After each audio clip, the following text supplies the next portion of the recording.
Hello friends. IPL का अब business and आ चुका है। कहानियां डिफरेंट होंगी। अब प्लेऑफ होगा। 70 मैच बढ़िया शानदार मैचेस देखने को मिले।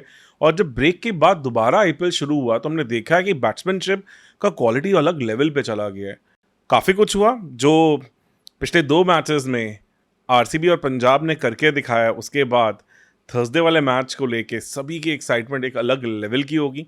तो क्या हुआ दोनों मैचेस में? अगर आप एमआई वर्सेस पंजाब के मैच को देखें तो वहाँ पे सबसे अच्छी चीज़ जो पंजाब की तरफ से देखने वाली थी कि उन्होंने फील्डिंग में अपने आप को झोंक दिया। उन्होंने 6 to 8 मीटर लेंथ जो उस पिच के हिसाब से ब्लैक सॉइल विकेट पे बनती है वहाँ पे किया, और एक बार भी एमआई को पार या अबव पार टोटल जाने नहीं दिया। इवन लास्ट ओवर में भी अर्शदीप ने स्काई जैसे बैटर को, जो कि इतनी अच्छी बैटिंग कर रहे थे, फॉर्म में भी हैं, उन्हें रोका। और स्काई ने भी मिड इनिंग्स में कहा था कि हम शायद 10 से 15 रन पीछे रह गए हैं। असली चीज वो नहीं थी। असली चीज थी इस एमआई अटैक के अगेंस्ट बैटिंग, जो मुझे लगता है कि थर्सडे वाले मैच के लिए भी एक बहुत ब्रिलियंट टेम्पलेट सेटअप करेगा। स्टार्टिंग में आके दोनों ओपनर्स ने एकदम से मारने की कोशिश नहीं की, समझने की कोशिश की। पहले 5 ओवर में सिर्फ 35 रन ही थे। थोड़ा सा प्रभसिमरन अनसेटल्ड लगे और उसी के चलते बुमराह को उनकी विकेट भी मिली थी। पर उसके बाद जो हमने देखा वो काफ़ी हद तक डिसाइड करेगा कि जो हमारा पहला क्वालिफायर है उसमें पंजाब किस तरह से खेलने वाला है।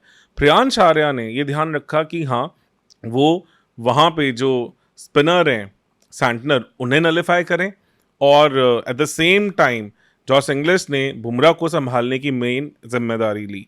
और उसके चलते कंफर्टेबल सा विन बन गया, जो टोटल एक फंसने वाला टोटल हो सकता था एमआई के अगेंस्ट, उसे बहुत आसानी से पंजाब ने कंप्लीट किया और जीत गए। और जहां पे दोनों प्रियांश आर्य और जॉस इंग्लिश दोनों के contrasting styles but almost similar results के साथ उन्होंने मैच को खत्म किया। एंड में हमारे सरपंच साहब से भी बैटिंग आई थी, रन लिखे, और काफ़ी अमेजिंग था। वहीं पे जो हमने उससे अगले मैच में देखा, जब पहले आरसीबी बॉलिंग करने आई तो नयन तुषारा एक नए स्टार्ट में थे। वहाँ पे लेट स्विंग को उन्होंने बहुत अच्छे से एक्सप्लॉइट किया, पर उन स्विंगिंग कंडीशंस में हमने समहाउ भुवी को बॉल करते हुए नहीं देखा। मुझे लगता है वहाँ पे शायद हेजलवुड को थोड़ा सा मिस किया। मिसफील्ड्स काफ़ी हुई, थोड़ी सी एनर्जी में आरसीबी लो लगी। पटीदार की कैप्टनसी को भी मिस किया जा रहा था और लगा कि एक massively above par total LSG ने वहाँ पे स्कोर कर दिया 228 का। फिर उसके बाद जो हमने सेकेंड इनिंग्स में देखा वो भी काफ़ी हद तक थर्सडे की कहानी को डिसाइड करेगा। इनिंग्स को इतनी ब्यूटीफुली जैसे आरसीबी ने पेश किया, एक भी मोमेंट मैच का ऐसा नहीं था जहाँ पे 12 या 13 की रन रेट की उनको रिक्वायरमेंट थी। हर बार वो मैच को अपने कंट्रोल में रख रहे थे। पहले स्टार्टिंग में फिल सॉल्ट और विराट कोहली ने इतना अच्छा स्टार्ट किया, फिर जब फिल सॉल्ट एक वाइड बाउंसर को खेलने के चक्कर में आउट हुए तो उसके बाद इवन जिस तरह से पटीदार आए उन्होंने मोमेंटम बिल्ड करने की कोशिश की। हाँ, एक गैप लगा कि शायद लिविंगस्टन अब इस लीग में बिलोंग करते नहीं है, गैप भी था। और जिस तरह से एक ओवर पिच बॉल पे वो क्रॉस द लाइन खेलते हुए आउट हुए, वो एक अच्छा प्लेजेंट व्यूइंग नहीं था। उसके चलते ऑब्वियसली एक टेम्पलेट मिला आरसीबी को, क्या वो कर सकते हैं। पर जो हमने जितेश से देखा, जो हमने मयंक अग्रवाल से देखा, वो बहुत ही ब्रिलियंट, बहुत ही अमेजिंग प्ले था। मयंक अग्रवाल ने कोहली के साथ पहले 10 बॉल में 21 मारे, और उसके बाद उन्होंने ये ध्यान रखा कि जब जितेश हैं तो उनको मैक्सिमम स्ट्राइक दो। 100 से ज़्यादा की पार्टनरशिप में मयंक के सिर्फ 17 रन थे और जितेश के 85 रन थे सिर्फ 33 गेंदों में। वहाँ पे नो डाउट कि जो हमने गलतियाँ ओरोक से देखी या बाकी एलएसजी बॉलर से देखी, शायद पंजाब वैसी गलती ना करे कि मुल्लापुर में जब भी वो बॉल करने आए हैं थोड़ा सा उन्होंने बेटर प्लान्स किया है। तो क्या हम एक्सपेक्ट कर सकते हैं थर्सडे वाले मैच से, वो भी थोड़ा सा डिस्कस कर लेते हैं। देखो, मुल्लापुर में गर्मी ऑब्वियसली बहुत ज़्यादा पड़ रही है, वो पूरे नॉर्थ में ही पड़ रही है। उसके चलते वहाँ जो लोकल सॉइल यूज़ होती है वो थोड़ी सी अनस्टेबल हो जाती है। पर ज़्यादा घबराने की बात नहीं है। जब ये दोनों टीमें पिछली बार भिड़ी थी, 37th मैच था आईपीएल का, संडे को डे मैच था, वहाँ पे काफ़ी अच्छी कवरिंग ऑफ ग्रास रखी हुई थी, मिक्स की हुई थी सॉइल के अंदर अच्छे से, ताकि वो बाइंड रहे, वो बिखरे ना। तो मुझे भी लग रहा है प्लेऑफ्स के लिए कुछ वैसा सरफेस होगा जो अच्छी बैटिंग सरफेस होगा, जहां पे हमने इस सीजन 200 रन भी बार बार बनते हुए देखे। 4 मैचेस वहाँ पे पंजाब खेली, उसमें से पहले मैच में अगर आपने देखा हो तो जयपुर ने 200 से ऊपर का टारगेट स्कोर किया। नो डाउट पहले ओवर में ही जब वहाँ पे जोफ्रा आर्चर ने विकेट्स ली तो उसके चलते पंजाब उसे चेज नहीं कर पाई। उसके बाद पंजाब ने सीएसके के अगेंस्ट 218 रन मारे और सीएसके भी काफ़ी हद तक चेज में बनी हुई थी उस मैच में। हाँ, एक मैच था जो आउटलायर था, वो हमारा केकेआर के अगेंस्ट था कि 111 पे जब वहाँ पे पंजाब ऑल आउट हुई तो सबको लग रहा था बहुत वन साइडेड मैच होगा। तो क्या हम वैसी पिच एक्सपेक्ट कर सकते हैं? मुझे नहीं लगता, क्योंकि अब अच्छा खासा टाइम मिला है ग्राउंड्समैन को प्रिपेयर करने के लिए, तो वो एक बेटर विकेट देंगे। पर क्या हम उस कहानी वहाँ पे चाहेंगे? सिंस अब इन दोनों के बीच में एक डे मैच नहीं होगा, एक नाइट मैच होगा, तो उसमें मेरे हिसाब से अगर आप टॉस जीतते हैं तो आप सिर्फ चेज के लिए जाएं, क्योंकि दोनों बॉलिंग लाइनअप्स में कहीं ना कहीं कुछ कुछ थोड़े से गैप्स दिखे हैं। पंजाब से अब मार्को यानसन नहीं होंगे तो ऑब्वियसली वो बहुत बड़ा झटका है। उनके गैप को, कोई 14 मैचेस में उन्होंने 16 विकेट्स लेके काफ़ी ज़्यादा इंप्रेस किया है। तो उन्हें किस तरह से कवर अप कर पाएगी पंजाब, वो भी देखने लायक होगा। वहीं पे टिम डेविड की इंजरी को लेकर अभी तक कोई खास अपडेट नहीं है, शायद वो इस मैच को भी मिस करते हुए दिखें, तो वो गैप क्लियरली लिविंगस्टन भरते हुए नहीं दिख रहे हैं, तो वो भी एक आरसीबी के लिए थोड़ा चिंता का विषय बना हुआ है। ऐसे में क्या इंपॉर्टेंट मैचअप्स हैं? अगर हम पहले आरसीबी की बैटिंग की बात करें तो फिल सॉल्ट को अगर किसी एक बॉलर से डर लगता है तो हमें पता है कि वो अर्शदीप है। इस साल 5 बार अर्शदीप उन्हें आउट कर चुके हैं। इंडिया के लिए खेलते हुए टी20s में 2 बार, फिर एक बार ओडीआई में, और आईपीएल में जो दोनों के बीच में 2 मैचेस हुए थे वहां पे भी फिल सॉल्ट को दोनों बार अर्शदीप ने आउट किया था। कैसे? थोड़ी back of the length balls करते हैं और वहाँ पे जनरली सॉल्ट को फंसा रहे हैं, तो वो एक बड़ा इंटरेस्टिंग मैचअप होगा। अभी तक थोड़ी सी फील दी है कि हाँ, सॉल्ट ऑलमोस्ट अर्शदीप के बने हुए हैं, तो उस चीज़ का थोड़ा सा ध्यान रखने की ज़रूरत है। वहीं पे विराट कोहली का मैचअप अगेंस्ट हरप्रीत ब्रार बड़ा इंटरेस्टिंग होने वाला है, क्योंकि हरप्रीत ब्रार ने उन्हें पास्ट में भी काफ़ी तंग किया है, और वो भी एक बड़ा इंटरेस्टिंग मैचअप होगा कि इस बार हमारे किंग के पास क्या जवाब है, क्या प्लानिंग है। जब ये दोनों टीमें भिड़ी थी पिछली बार इसी ग्राउंड पे, तो वहाँ पे हरप्रीत ब्रार को बहुत अमेजिंगली प्ले आउट किया था, और वहाँ पे पडिक्कल ने एक अग्रेसिव इनिंग्स खेल के स्पिनर्स को नलीफाई किया था। वो नहीं है तो वो रोल भी काफ़ी इंपॉर्टेंट हो जाता है कि कौन निभाएगा। वहाँ शायद हमें फिर से दिखे नंबर 3 पे पटीदार आते हुए और उस चीज़ को करते हुए। तो पटीदार को ध्यान किसका रखना है? आई थिंक उनके लिए इंपॉर्टेंट बॉलर बन जाते हैं चहल। पिछली बार जब ये दोनों टीमें भिड़ी हैं दोनों बार, तो चिन्नास्वामी में भी और इस मुल्लापुर के ग्राउंड पे भी दोनों बार चहल ने उन्हें डाउन द ग्राउंड शॉट मारते हुए फंसाया है, जहां पे वो ओवर द टॉप मारने गए हैं और लॉन्ग ऑफ रीजन के अंदर वो कैच आउट हुए हैं। तो वो एक इंटरेस्टिंग रहेगा, कंसिडरिंग उनकी फिंगर इंजरी के चलते दिखा है कि थोड़ी सी उनकी बैटिंग लिमिटेड हुई है। वैसे में पट्टीदार एक बहुत ज़्यादा इंपॉर्टेंट प्लेयर बन जाते हैं, वो किस तरह से इस मैच को चलाएंगे वो देखने लायक होगा। उसके बाद मुझे लग रहा है कि जितेश ने जिस तरह की इनिंग्स खेली है, आप उनसे अब ज़्यादा एक्सपेक्टेशंस रख सकते हैं। वहाँ पे आप नंबर 4 पे फिर शायद मयंक को आते देखें, नंबर 5 पे जितेश को देखें, और नंबर 6 पे आप रोमारियो शेफर्ड को देखें। शायद नंबर 7 पे कोई ना कोई आप इंडियन बैटर को भी एक्सपेक्ट कर सकते हैं। उसका भी एक रीज़न है, वहाँ पे चिकारा आ सकते हैं और वहाँ पे बंदगे भी आ सकते हैं, तो वो एक फिट हो सकता है। और कृणाल को आप नंबर 8, और जहाँ लगा कि कुछ मैचअप्स की ज़रूरत है, मे बी आप चाहें कि जो रोल पडिक्कल ने किया, अगर वो कोई रोल रेफ्टी निभाना चाहता है हरप्रीत ब्रार के अगेंस्ट, चहल के अगेंस्ट, तो वहाँ पे आप कृणाल पांड्या को भी एज अ फ्लोटर ऊपर आते हुए देख सकते हैं। वो भी एक इंटरेस्टिंग मैचअप हो सकता है। तो ऐसे में ये एक कहानी है जहाँ पे आरसीबी की बैटिंग अगेंस्ट से कुछ चीज़ें प्लान हो सकती हैं। वहीं पे पंजाब की बैटिंग को किन चीज़ों से डर लगने के चांसेस हैं? अगर हम ओपनर्स की बात करें तो पिछली बार कृणाल पांड्या ने इसी ग्राउंड पे दोनों ओपनर्स को फंसाया था। थोड़ा सा हार्ड लेंस करते हुए उन्होंने पहले प्रियांश आर्या को सीधा मारने के लिए मजबूर किया था, और वो मिड ऑफ रीजन के अराउंड कैच आउट हुए थे, जहाँ पे मिड ऑफ ने पीछे भाग के कैच पकड़ा था। उसके बाद इवन जो प्रभसिमरन है वो डाउन द ग्राउंड मारते हुए लॉन्ग ऑन के ऊपर कैच आउट हुए थे। तो वो थोड़ा सा इंटरेस्टिंग होगा किस तरह से कृणाल पांड्या फिर से उस तरह की गेम लेके आ पाते हैं कि नहीं लेके आ पाते पंजाब के अगेंस्ट। वहीं पे जब चिन्नास्वामी में मैच हुआ था तो वहाँ पे भुवी और हेजलवुड ने भी दोनों ओपनर्स को काफ़ी तंग किया था।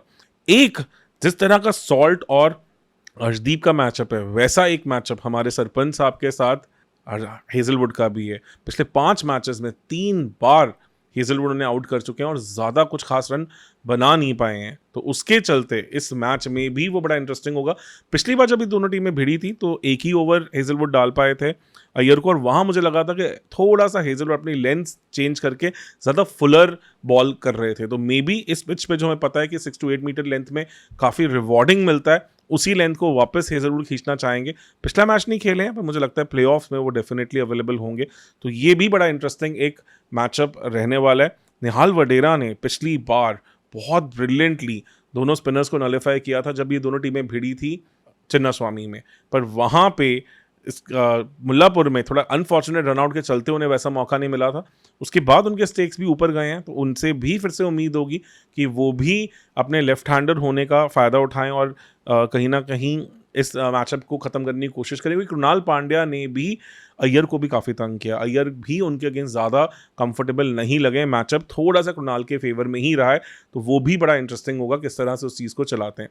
पिछली बार लास्ट के 4 ओवरों में हेजलवुड और भुवी ने 17 यॉर्कर्स नेल की थी और बिल्कुल भी उस फेज में पंजाब को रन्स नहीं मारने दिए थे।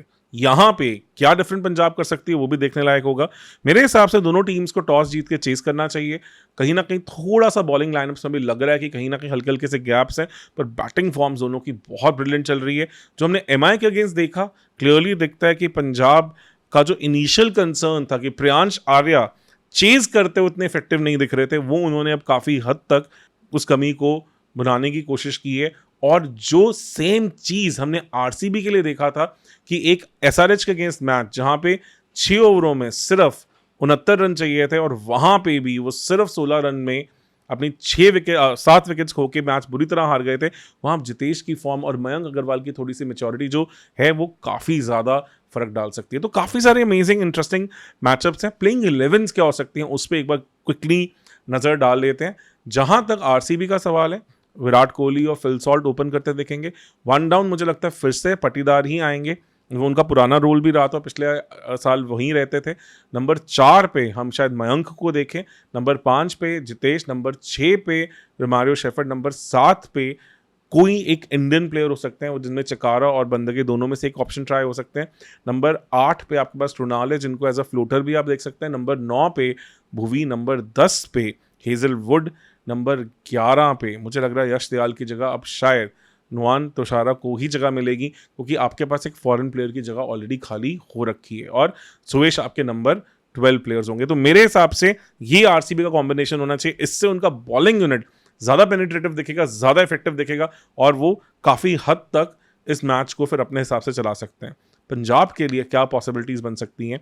अगर ओपन करने की बात करें तो अब ये 2 ओपनर्स इस तरह से चल रहे हैं जो अलग लेवल की कहानी खेल रहे हैं। लगभग इस सीजन में 5 ऐसे प्लेयर्स हैं जिनसे लगभग 300 रन आ चुके हैं और 150 से ज़्यादा की स्ट्राइक रेट पे आए हैं। ऐसा आज तक किसी भी आईपीएल टीम के साथ नहीं हुआ है, तो ये अपने आप में एक ऑलरेडी रिकॉर्ड है जो कि बहुत ही शानदार कहानी है और जो हमने क्लियरली देखा है कि आपको हमेशा ऑरेंज कैप विनर्स जनरली नहीं जितवाते हैं, आपको उन टीम्स में ज़्यादा चांसेस ऑफ विन्स दिखते हैं जहाँ पे थ्रू आउट कॉन्ट्रीब्यूशन आया हो।